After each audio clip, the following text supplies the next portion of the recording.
Welcome back. In the last video, we built a simple calculator.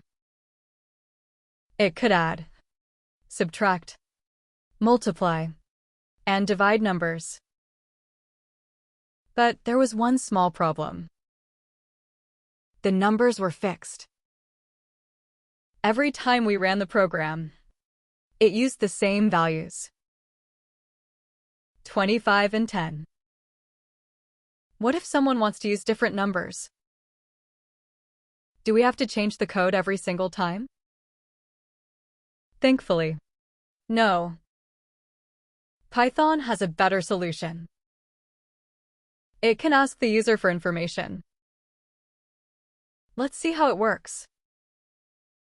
Open your code editor and write name equals input.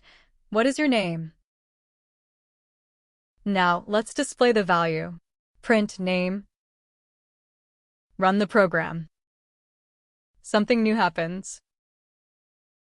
Instead of showing an answer immediately, Python waits. It's asking us a question.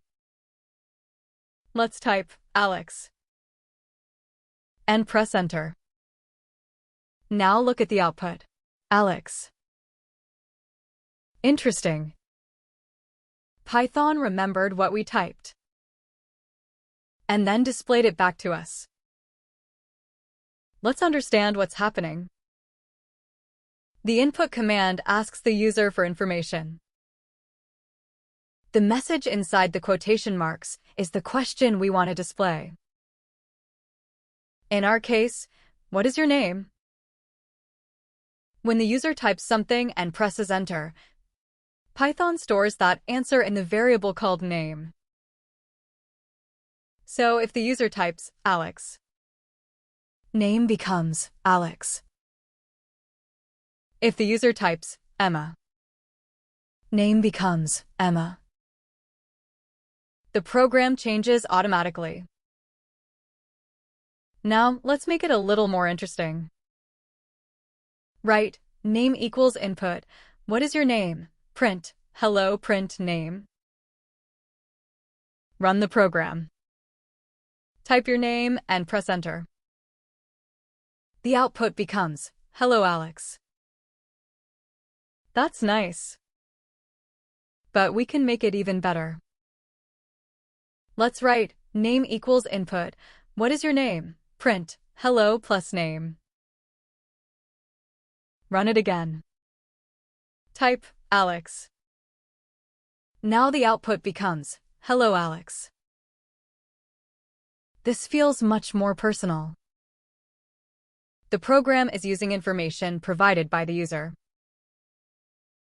Now, let's try something different. Write age equals input. How old are you? Print age. Run it. Type 12. The output is 12. Looks like a number, right? But watch this. Let's ask Python what type it is. Print type age.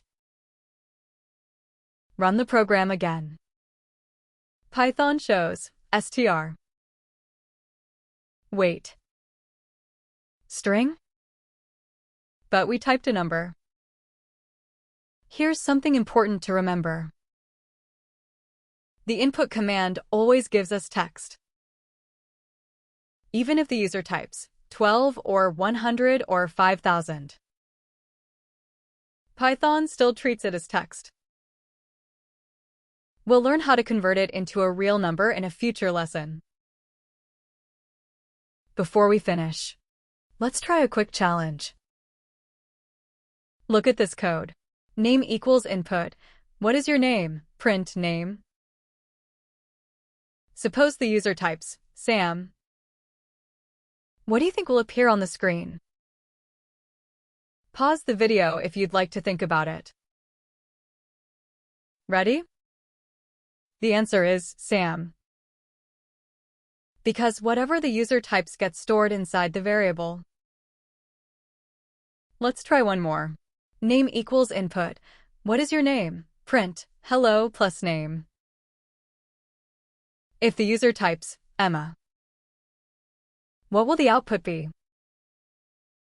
Pause the video and make a guess. Ready? The answer is, "Hello, Emma." Great job. Your programs can now receive information from the user. That's a huge step forward.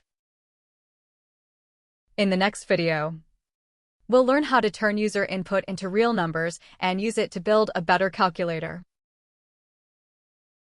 Let's go.